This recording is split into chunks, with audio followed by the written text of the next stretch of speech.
紧接着将进行的是今天大家非常期待的第一场特邀演讲。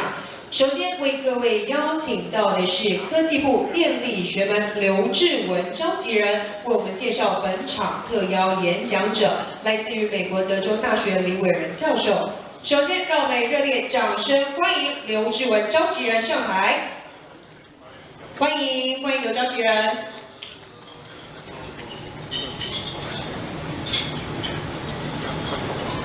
好，其实呢，李教授大家都很熟悉了哦。我听他说，他一年在平均回到台湾是2、3次嘛，3、4次，所以说其实不是太需要我介绍哦。那这个，但是有一点要特别讲哦，李教授呢是陈默兴大师的哦，应该是第一个首席的弟子嘛，首席，OK， 在座很多应该都是李教授的学弟啊。那李教授呢是德州阿灵顿大学的这个讲座教授啊，那也是能源系统中心的这个研究中心的主任啊。那这个我在德州当教授属于超过30年了。这个特别要讲一下。 我听说你家后院有产天然气的，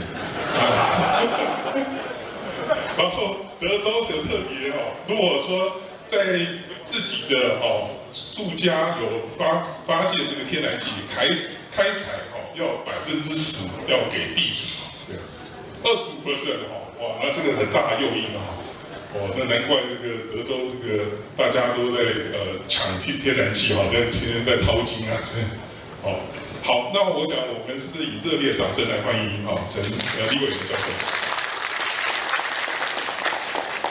大家好，那今天呢，很高兴有这个机会跟大家这个分享一下我做的一些东西。然后，如果说大家有兴趣的话，这个我可以开门课，告诉大家怎么去买地。因为 这个在美国买地跟台湾买地不太一样，所以另外一个呢，在这里做一个宣传一下，因为我看到这个国内呢有很多很优秀的这个学者，然后甚至在工业界有很多在实作上面做很多的贡献的。今天下午呢，因为我现在是在 Microgrid Technologies 里头，所以我今天下午会有一个等于是介绍，让大家怎么去准备这个。 这个提名 Microgrid Technologies， 那我希望就是说，我们可以这个提升国内的这方面的学术上的这个知名度。所以说，那大家如果有兴趣的话，那我希望大家能够参加。好来，今天呢，这个刚刚讲的就是我是陈教授留校察看的。当年我在台湾考试的时候呢，考研究所的时候。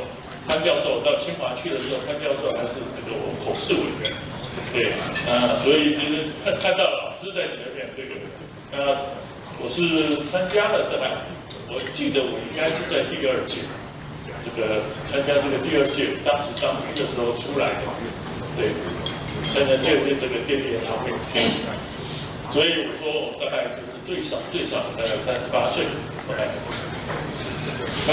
今天呢，跟大家讲一下，就是说，我们从智能电网的角度来看，智能电网一个很重要的一个部分就是 load participation， 并不是完全，这是一个全面的参与，而不是只是我们以前讲的发电、输电、配电，而是这个从负载的部分，我们怎么从负载的角度来参与这个电力系统。那今天呢，跟大家谈的就是说 ，OK， 我们在常常看到，就是说。 在台湾也有 下电电价，在其他地方也有所谓的 TOU Time of Use Rate， 就是说你怎么用这个电，在不同的时间有电价，分时电价。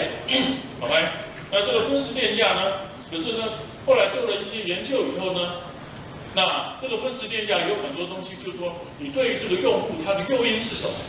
我们现在分时电价基本上是就是诱因是说你在不同的时间用不同的价钱。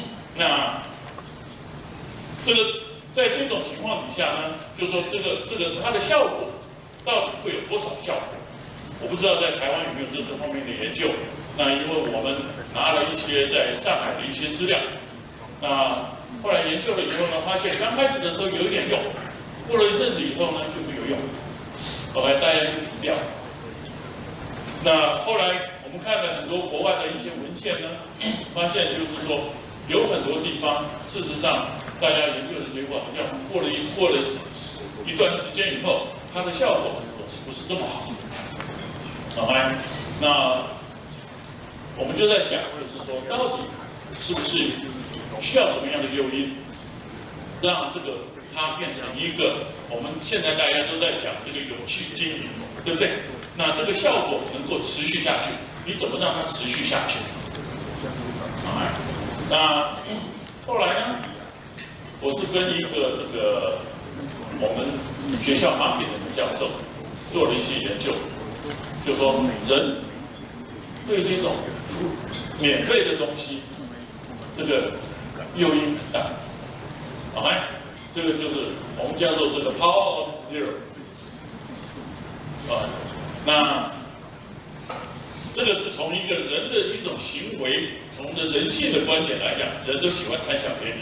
好，所以免费的东西总是最好的。那后来呢，我们开始看在德州。德州是昨天这个在演讲的时候，大家也讲，就是说德州是一个能源大州，而且就是说有很多风力发电，我们大概已经有差不多22个 gigawatt 的风力发电，而且在这个今年年初的时候呢，有一段时间风力发电占负载56%，所以。在这种情况底下，你有很多风力发电，可是当然也有一些情况呢，比如说像2个礼拜前这个风不吹，就是天气很热的时候，那电就很贵。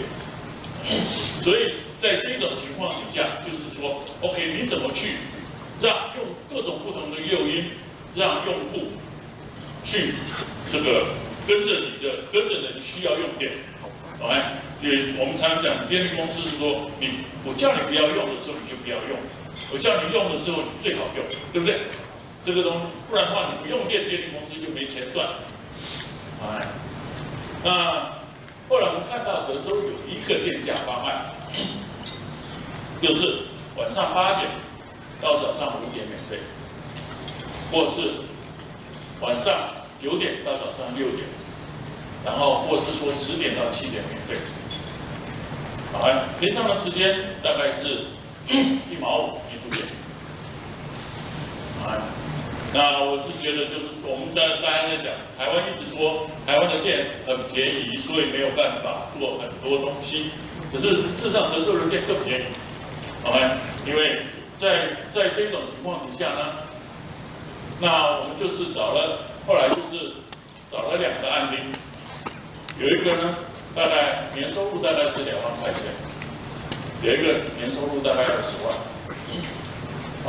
然后一个是住在 apartment， 一个住在家里，然后有一个是1年大概用3000度电，然后另外一家呢用了17000度电。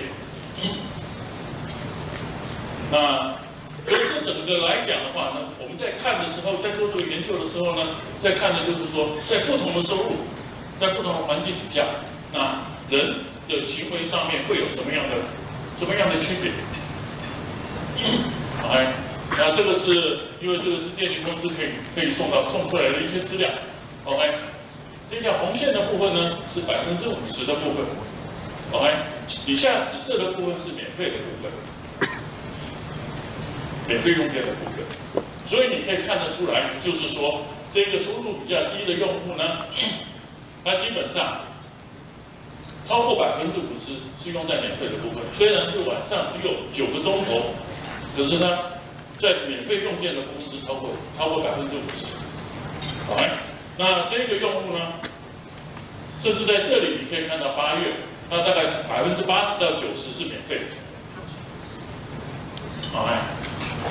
所以在这种情况底下，就是说 ，OK，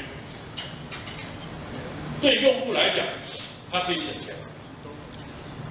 虽然就是说，在平常要用电费比较高的时段呢，它的电费比较高，可是它可以把很多东西因为我们在讲这个，当我把生活习惯改变的时候，这个会造成不方便，对不对？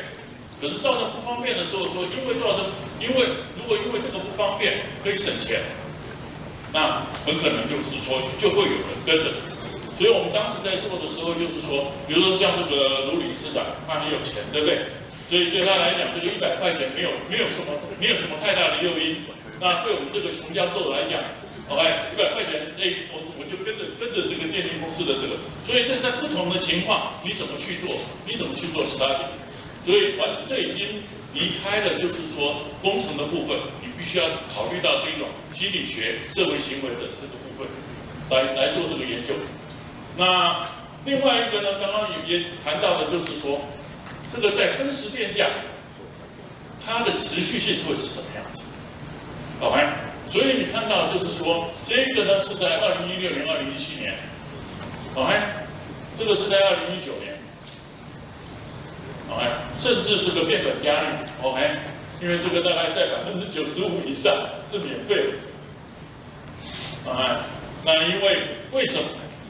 因为做这个动作呢非常的简单，你只加一个 timer， 晚上8点切进去，早上5点切出来。所以你不必有任何的这个太多的这一些很 fancy 的这个 equipment 来帮你做这件事情，而是只是一个很简单的一个动作。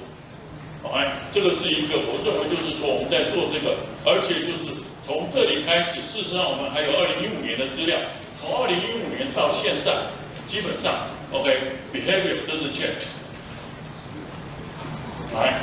那当这个用户看到这个账单的时候就很高兴因为你可以看到就是说他在这两个是要钱的，15美分要钱的然后这一部分呢 night time 它是不要钱的所以你可以看到他用了2100度电，他花了53块钱也就是说1度电大概是台币8分8毛钱那所以在这里的话，就是你可以让用户知道你这个哪一部分你省到，哪一部分它的支付是多少。那这一部分刚刚看到的这个部分的15美分，事实上是 energy charge。这个部分是我们叫做 TDSP Transmission Distribution Service Provider Charge， 大概3美分左右，所以真正价钱1度电大概18美分。如果要钱的部分，那我们再看就是说。这个东西到底为什么会可以执行？那它的诱因是什么？它的结果为什么可以有这个办法来做那后来我们研究了以后呢，发现这个是一个所谓的 win-win-win situation。用户省钱了。第二个，从一个 LSC 的观点来讲，我们叫做 low serving energy。这 low serving energy 的话，这个是德州的这个电价。德州的电价每5分钟计算一次，也算一次 LMP Location Margin Price 5分钟算一次SPP 每15分钟就是 Settlement Point Price 15分钟结算一次，所以结算的价钱是每15分钟一次。你可以看到，就是说在这里在这个时段，这个是在下午6点半的时候，它的价钱最高的价钱是3000多块钱，也就是3块半1度电。这个是在这个批发市场上面，最低的价钱呢120，所以最低的价钱是大概是124块1千度。在晚上的时候呢，最高的价钱是18块钱1000度电，最低的价钱是负的18块钱1度电1000度电。所以即使他给你这个免费的电，零售商还赚钱。那另外一个呢，这个是在8月12号，这是8月12最近发生的，在平常的时候这个部分没有什么，那一天天气很热，这个时候呢，1度电高到9块美元1度电，也就是说大概是280几块这个台币，1度电。所以它利用价钱来引导你这个使用电的情况。那这当然就是说，这个是在 wholesale，OK， 这个在 retail 的部分影响没有这么大，因为在用户端的时候，他必须要考虑它的稳定情况。这个东西，这个用户下来呢，大概都会有革命的，对。可是呢，从一个 LIC 来讲，如果说他没有事先做了双边交易，他没有买足够的电，在这种情况底下，他进市场去买这个电，他买9块钱，卖你15分，基本上他是一路亏下来。所以他希望就是说用这种不同的调整办法。那这为什么会是这个样子呢？因为这个是在德州在算这个传输线的这个费用的时候，它有不同的算法。OK， 因为我们叫做 TDSP charge， 就是 Transmission Distribution Provider Charge。OK， 那就是说你在这个市场化的时候呢，传输线你使用传输线你怎么算账？那我们最平常的算法就是说，你上网一度电收多少钱？好吗？那在德州的算法呢，它算在这种情况底下，比如说这些传输线输电公司呢，它明年要100亿，那你完全要靠这种上网的电价来回收的话呢，你没有办法保证你可以收100亿，因为有多有少，好吗？所以这会造成它的一些不确定性。那在德州的想法，基本上就是说，如果我要收100亿，那我建这个传输线最主要的目的是什么？要满足尖峰的负载。OK， 所以你在尖峰，它的占比多少，我就收你多少。那它是从6、7、8、9 4个月，它的平均尖峰的占比，所以我们叫做 4CP， 叫做 4 Coincident Peak。那如果说一个零售商，他在尖峰的时候，他占了10%，他就要交10亿。如果他可以把他所有的负载全部移走，他占了0%，他明年可以免费用传输线。所以他移下来的时候，他可以移开的时候，他可以把他赚的钱有一部分转给这个用户。那这一种东西，所以说双方面都赚钱。然后另外一个呢？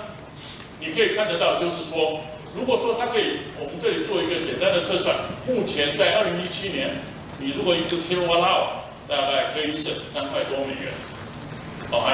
所以如果说是一个，它有10万个用户，每个人移掉3个 kW， 好吗？那它这个零售商可以省2万多块钱，20几万，好吗？那在这里你可以看到，就是说这个用户呢，在免费的时候他用很多，在白天的时候基本上他不太用电。也就是说，利用价钱的方式，把你的生活用电的习惯改掉。那我一直在想，就是台湾最近几年常常遇到这一种红灯的情况，就是说电缺了，可是这个也是短时间的，对不对？那我们如果可以用这个办法来做的时候呢？第一个，你可以把这个监控的部分就压掉，那红灯就变绿灯，最少变不会是这个一直保持在红灯，而且就是说，你把监控压掉了以后，你的 transmission line 的这个 upgrade 可以defer， 你就不必再做这个传输线的升级。那所以我刚刚讲的就是所谓的 win-win-win situation， 从 customer， 从 low service entity 零售商到输电公司。那今天呢，因为时间的关系，所以今天报告到这里。谢谢，也非常感谢李伟仁教授为我们带来的精彩演讲解说。那接下来呢，即将就要进行第2场的特邀演讲，我们再次邀请到我们科技部电力学门刘志文召集人。因为我们今天时间上有点拖延哈，不好意思，所以没有开放 Q&A 的时间。不过大家如果有问题的话，私下找李教授提问就可以。好，我们接下去那个演讲呢，是由我们的 Kevin Tomsovic教授。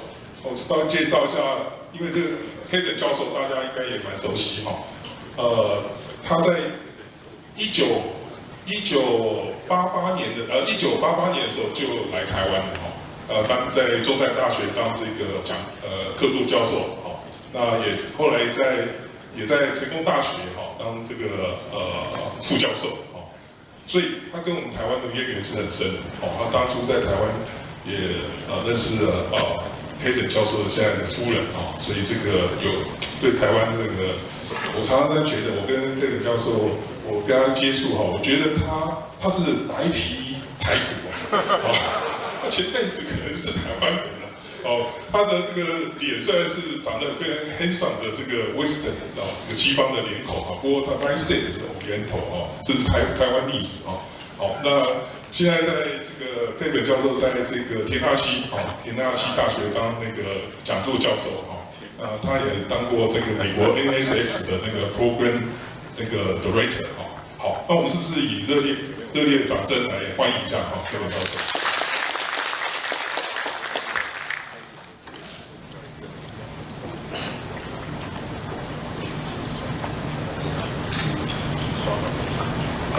刘老师，谢谢。各位贵宾，老师、同学，大家好。所以第一件事情是我已经离开台湾蛮久了，所以中文有点退步，所以我想用英文讲。可是我只是先讲，大家都在讲这个电力研讨会来很久，可是我觉得很多人是没有我那么久。我已经是31年，好像比刘老师早1年，对不对？我对这个研讨会也休息。Okay. So what I want to talk about this morning is trends in simulation and testing that we're going to need for the modern grid. And I'm going to skip a few slides to but I want to talk a little bit about let's start with this. What we've been doing at our center for the last 10 years or so. So we're focusing on high levels of renewables, but we're not the philosophy that everybody should have rooftop solar and a battery in your home as the way to get high levels of penetration. Our philosophy is wider control of the power grid.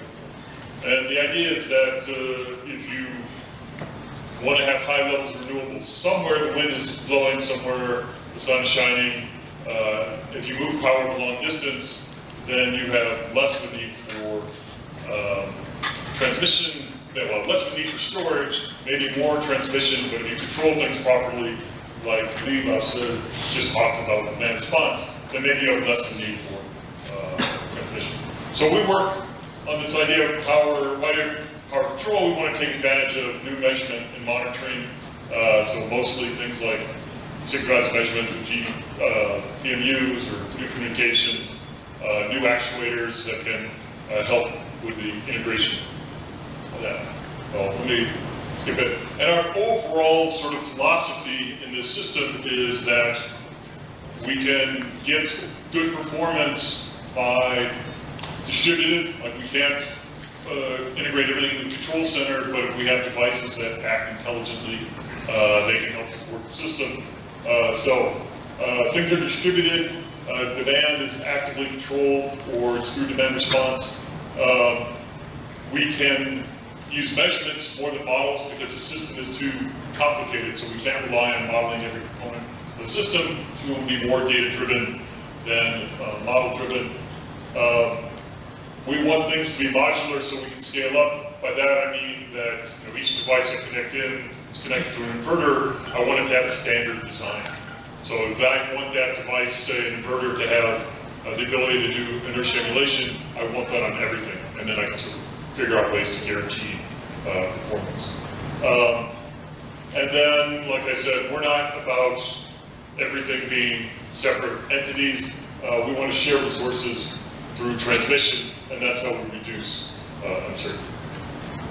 Okay, so what I'm going to do with the time this morning, I'm going to emphasize a little bit this idea of resilience as a way of talking about what we need to do. Okay, so resilience is different than the traditional concept of reliability, or the traditional concept of control of robustness. When we say resilience, typically we're thinking about extreme events, hurricanes, earthquakes, cyber attack, and we're thinking about both the short-term and a longer-term horizon. So when the event is going on, or maybe before the event, and then afterwards, the recovery process. Okay, so this has a number of distinctive things we have to worry about. Time variability. So during the stages of this, you may have very, very different models. So before the event takes place, they get your full system model and everything looks fine. During the event, maybe many parts of the system are down and missing. The performance is completely different. The parameters you need are different, so on. And then similarly during recovery. Okay, when we think about how we want to analyze things, then the control actions need to be specifically considered. Whereas reliability, say we're just doing, adequate capacity. We just can line up our peak loads and generation availability, and we don't worry about response to that. So that's not going to work for resilience. And then there's a question of economics. If you look at reliability, you make the investments to have sufficient capacity, and it's more or less borne by the customer. Resilience is for extreme events, at least in a particular region. There's no way that people can pay the additional cost for that resilience, so it has to be socialized more broadly. Okay, so why now this concern with resilience? First of all, it appears that these extreme events are occurring more and more frequently. Certainly in the United States, major hurricanes like we're experiencing right now with Dorian, those are occurring more frequently.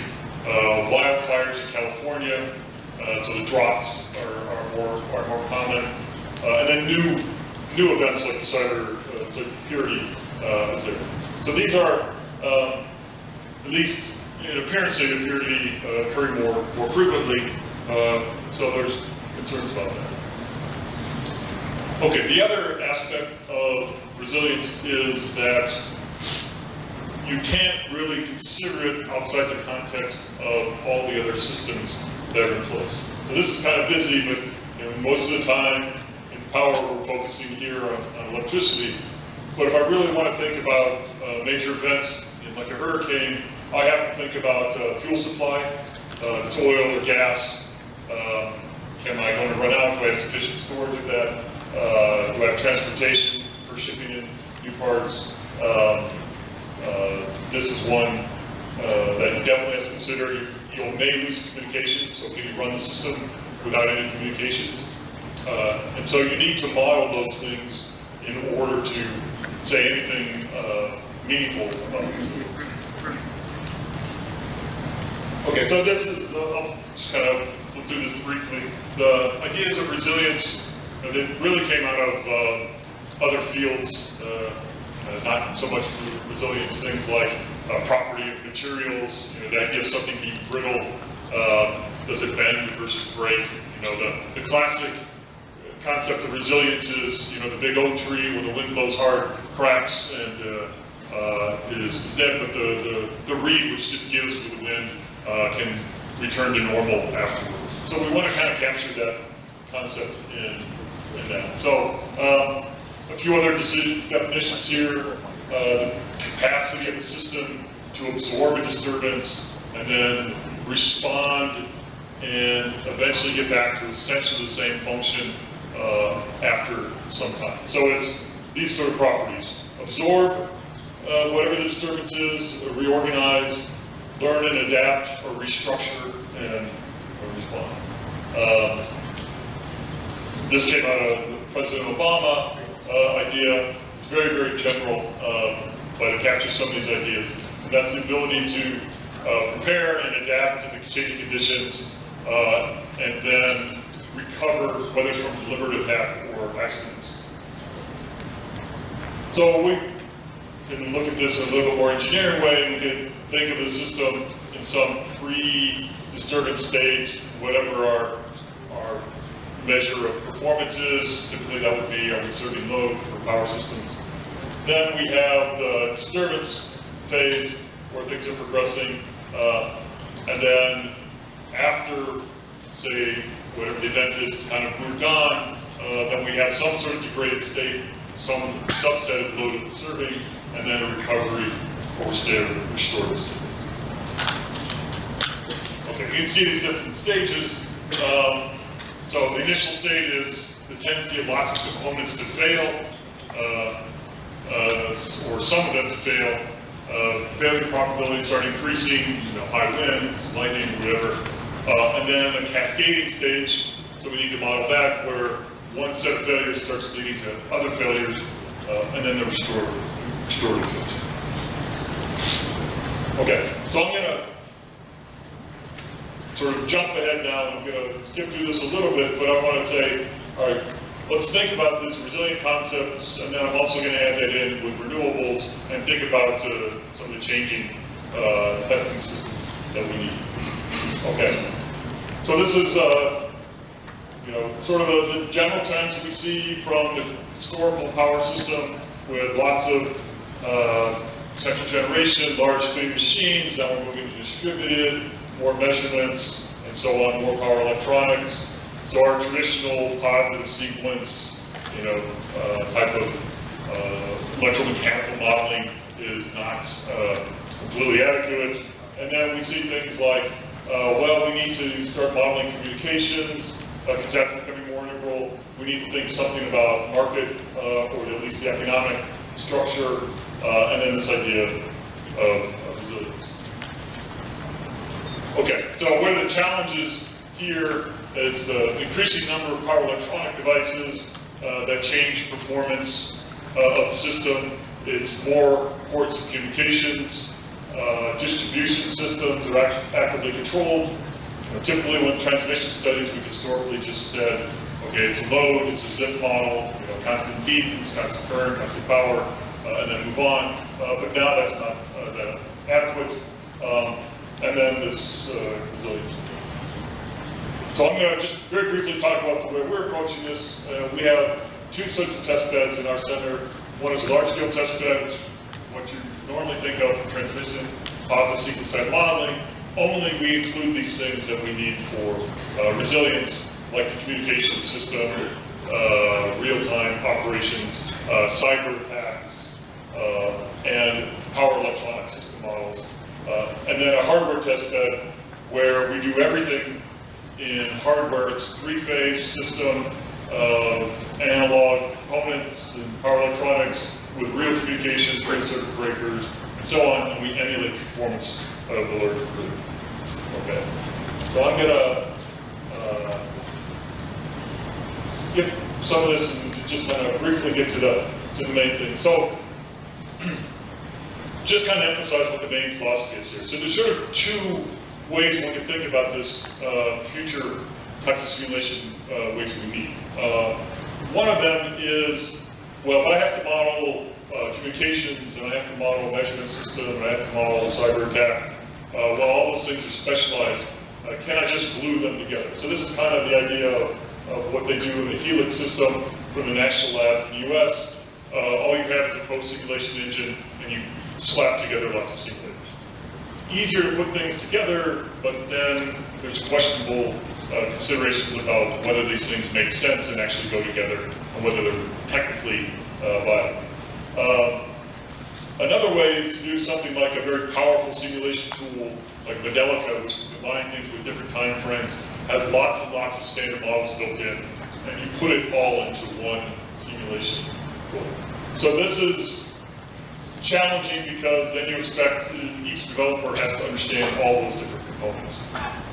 Okay, our approach is to be sort of a halfway between this and sort of do a compromise solution. So we try to include a certain set of assumptions that have to be consistent across the different components, but each of the simulators for the communications, for the measurements, for the power grid, for the inverter devices, they're developed independently.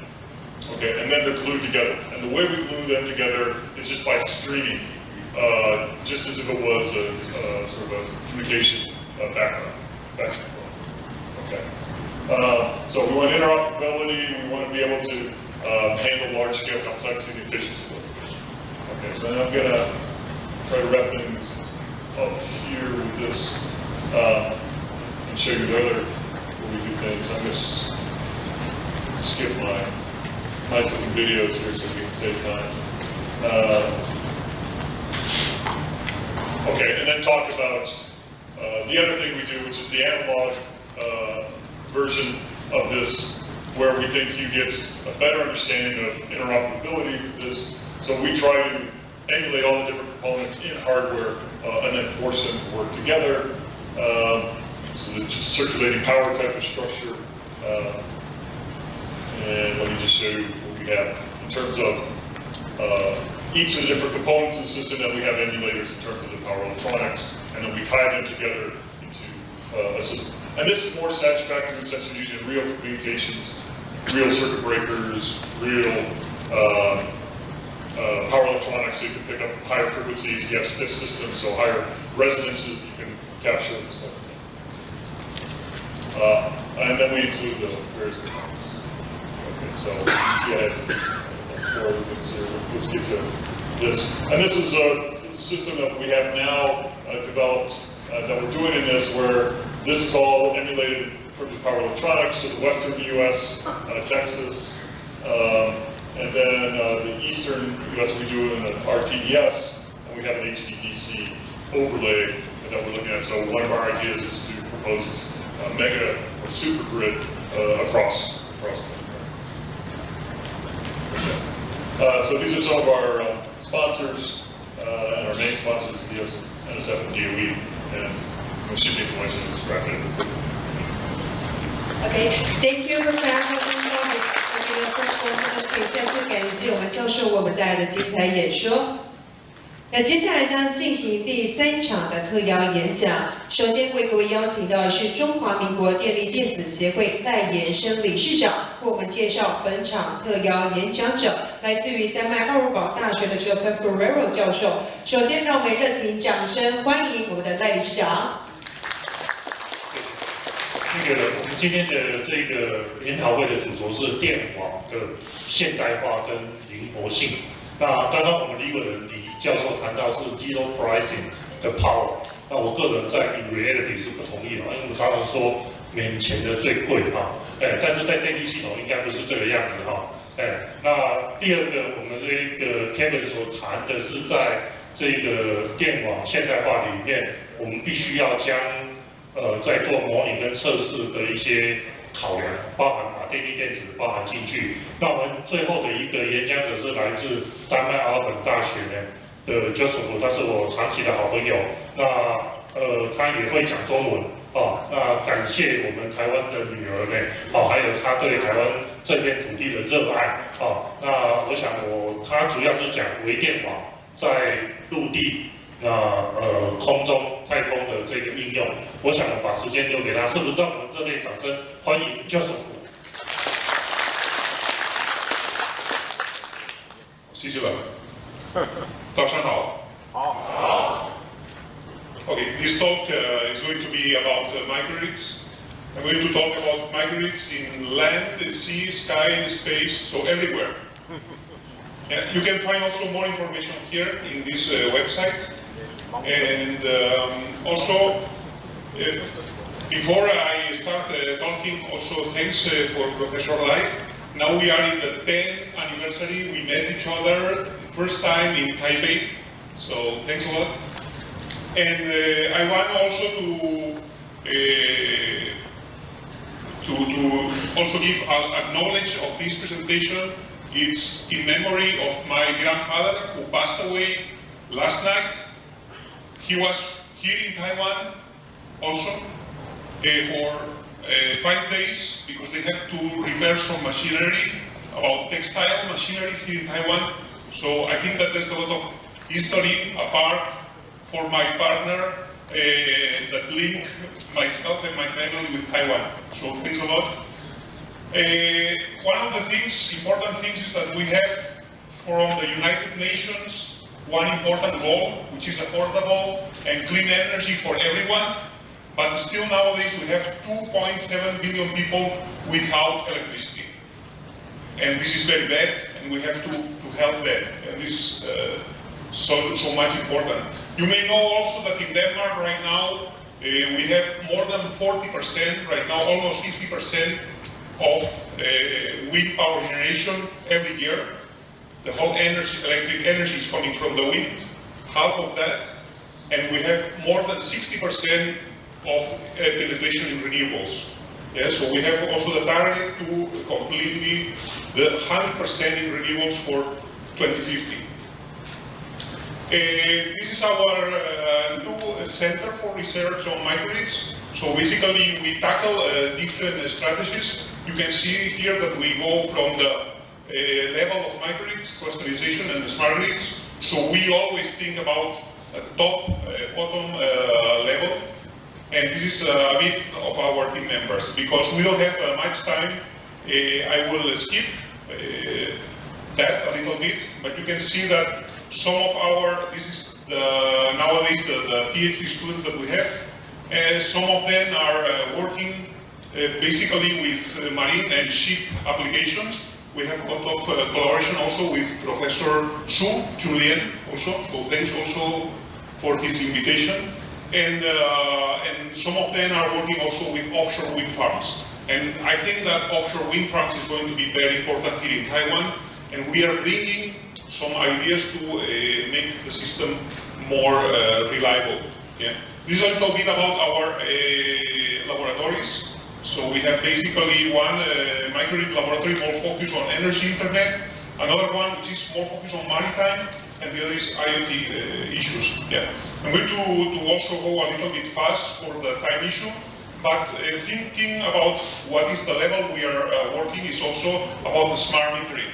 Sometimes when people think about smart metering, think about electrical meters. But we in Denmark think a little bit wider. We have water meters, we have gas meters, even if we barely use gas, and also district heating meters. So basically we put all these things together and we are able to use it at home. Yeah? These are the typical smart meters we use in the north of Denmark. So I think that we are almost 100% now in the residential level using smart meters. And the good thing is that we can take, not only give to the utilities the information, but also as a users we can collect the information. And this is very good news. I do also myself this at home. Yeah? And this is also a real measurement from a smart meter. You can see the three phases, how unbalanced we are, because we are connecting more and more electrical vehicles in the grid, at least in the northern countries. So you can see that the voltage is going down in certain moments of the day, and the voltage raise due to the connection of solar panels. So that's some of the reasons. Yeah. I'm going to skip this. This is my house. Yeah. So I also, after some years of researching the sex of microgrids, I decided to become a customer. Yeah, so implement all these crazy ideas at home. Some people ask me, okay, this is your electrical vehicle, where is your other one? No, or stupid questions like that. And like a doctor trying to take my own pills, why not talking about one famous doctor, Dr. House, for instance. You can see in major part of his TV series, at the end is always lupus. And I will say that also, when you think about control of power electronic systems, a lot of times it's PI control, it solves everything. So we didn't want to go in this direction. There is one statement from Dr. House, say, if you really want to do something, you will find a way. Otherwise, you will find the excuse. That is something from our lives. It's always there. Yeah? And talking also about our lives, this is the name of our team. It says, Microgrids seriously affect your brain. And it comes from a philosopher sentence that say, learning seriously affect your brain. This is the lemma of our school, and we took the same idea here. And if you think also about artificial intelligence, now many people is talking about, let's use artificial intelligence also in power systems and in power electronics. And I say, but first we have to understand ourselves before we go ahead. And if we think about what happened in our brain, we may know that we have like 100 billion neurons in our brain. But in the heart, we also have neurons. We have around 40,000 neurons in the heart. It happens once that a small child get killed and give the heart to another small child. This second small child could identify the murderer, and thanks to that, they could catch the murderer.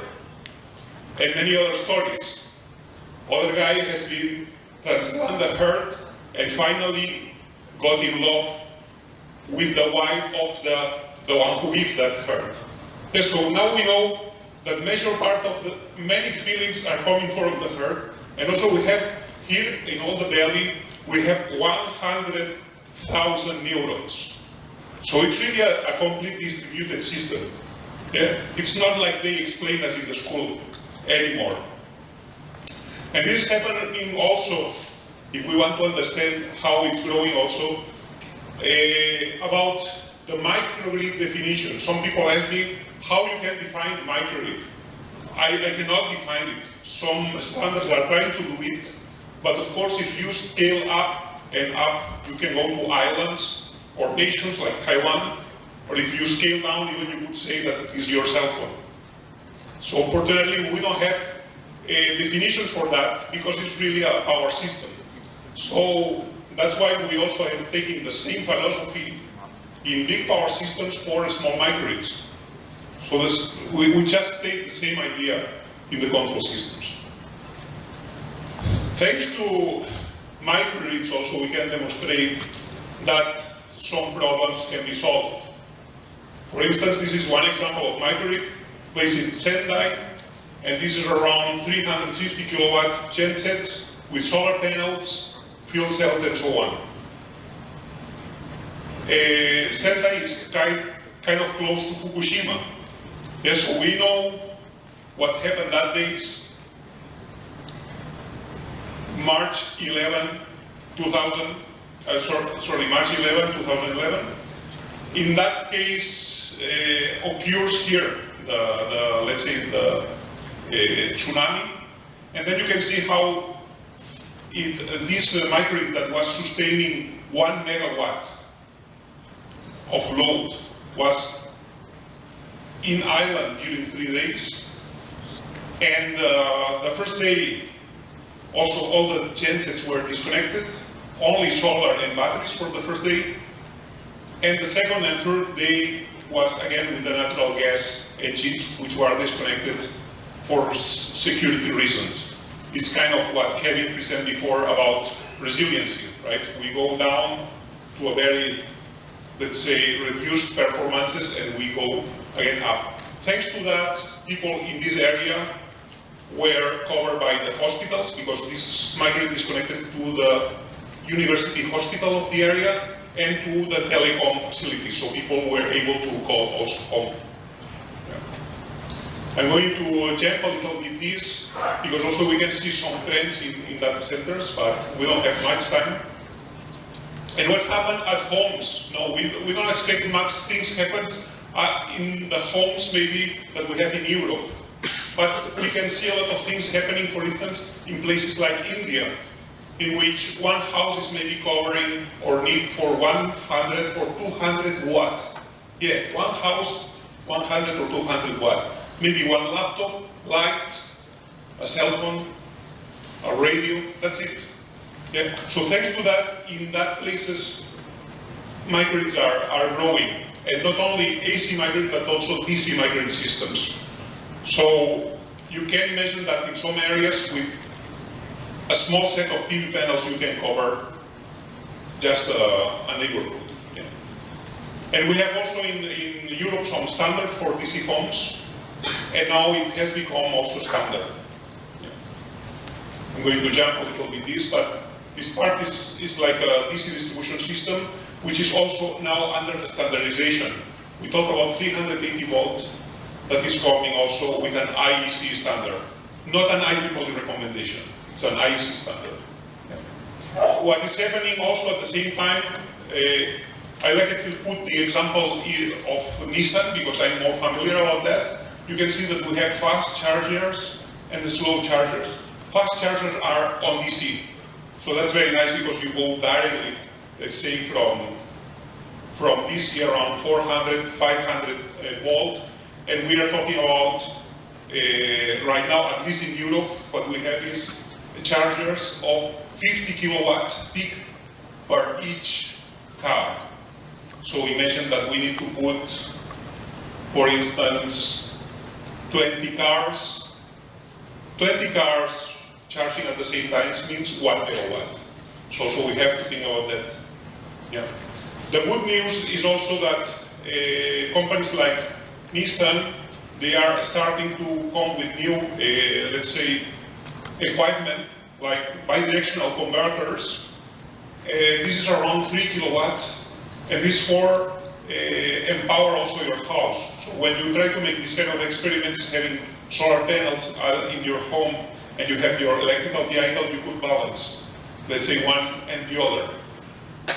However, what happens many times is that when you are not at home, your solar panels are injecting just power to the grid. So that's why also a lot of what we call home batteries or stationary batteries are appearing more and more, let's say, in the market, at least in Europe. Yeah.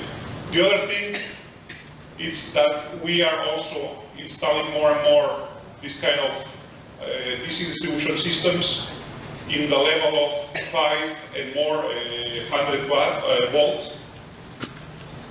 And then when we talk also about electric vehicle, it's not only cars, but we talk also about more electric aircrafts, electric ships, trains, and so on. So we have to be careful with the word vehicle. Okay. For instance, this is one example of the Boeing 787, which have more electric structure. We have here 4 variable frequency starter generators. So basically small wind turbines, you would say, that they are supplying all these auxiliary power units. Yeah. So we talk about buses that are around 230 volt inside the aircraft, and then back here again, this is like a small DC microgrids in the order of plus minus 270 in bipolar. Yeah. And talking about that, also we can see also in the north of Europe the same trends also with ships. So you can see how some big companies like Danfoss are absorbing Bacon and proposing AC-DC distribution technologies. I'm going to skip this, but you have to think that also multi-microgrid systems are becoming more interesting, especially when you go to high power ships. Maybe we are talking about 3.3 or 6.6 kilovolt in the electric distribution systems. Also, we can see a movement going from AC to DC distribution level. For instance, Siemens has a very nice product, and it's called Blue Drive Plus C, which is all the converters are placed in those cabinets, and then you have the DC distribution system. Of course, always, if Siemens comes with some idea, ABB will come with another idea, and they say, let's try to put the converters far away from the boxes, because this way we will be more close to the motors and the losses will be down. But of course, you can imagine that these long cables makes also the voltage go up. And it's not nice to have, let's say, breakers when voltages start to be very high and we are working in DC because we don't have zero closing. Yeah. I know that many laboratories have DC breakers, but not many companies have been tested DC breakers for more than 20 years, and this is something that marine applications also need. Yeah. I'm going to skip also this, otherwise we will be too long here. Yeah, other kind of ships that maybe are coming here in Taiwan because of the big advance in having more offshore wind will be maybe what we call PSVs. This is the platform support vessels, and these kind of vessels, they are providing people, food, energy, tools to the offshore platform. We can see that there is also a trend to go from AC distribution systems to DC as well. Of course, we are talking about buses in the order of 1,000 volt, We don't know what will happen when we go up to 3.3 or 6.6 volts on DC. Yeah. But of course, the first test give us some ideas in which you can see that almost the efficiency will be lowered down independently from the power that we are consuming. Yeah. There is one example of another offshore super vessel in Norway. This is called the Viking Lady. And the Viking Lady has been also provided with fuel cells. Hydrogen is coming very strong in the marine applications also. And we have also in Denmark some companies like Ser Energy who are supplying this kind of big fuel cells. You can see this is a 320 kilowatt fuel cell. Yeah, this is the people installing, so it's not small. And you can see here in red the retrofitting. So basically it was a liquid natural gas for supplying this AC power system. But in the top of this we put a fuel cell. Basically they use kind of liquefied natural gas reform, and then they generate the hydrogen, and then back to 1000 volt DC. Yeah, again, it happened the same, but we are inside this boundary of 1000 volt on DC, it's fine. Another nice thing is this collaboration also with Professor Xu Chunlian and also the people here working for this ship. It has been also advertised in the IEEE spectrum, so you can also, maybe you already read it or you have in your office. Yeah. And I think that this is a very nice experience in which this ferry has been converted to a hybrid ferry thanks to European technology also. Visedo is now becoming Danfoss also, so it's a Danish technology. And here you can see a little bit some pictures and something else that is also coming back. So you can also see this in the spectrum. Because we have more electric ships, you can imagine that something will happen with the ports. Yeah, it's like a chicken-egg problem. Yeah. The chicken will be, let's say, the ship, and the egg may be the port, or vice versa. Yeah. What is happening, it doesn't matter if your ship is electric or not. Imagine you have a lot of fish, and if you don't generate any kind of electricity when you are in the port, your fish will be rotten. So that's why we are contaminating a lot our ports. In the north of Europe, right now the regulations are you cannot pollute the area, so you cannot start diesel generators just to give power to your, let's say, in that case, freezers or whatever you have in your ship. You must be connected to an onshore connection, let's say. This is one photo from the Rotterdam port in the north of Europe.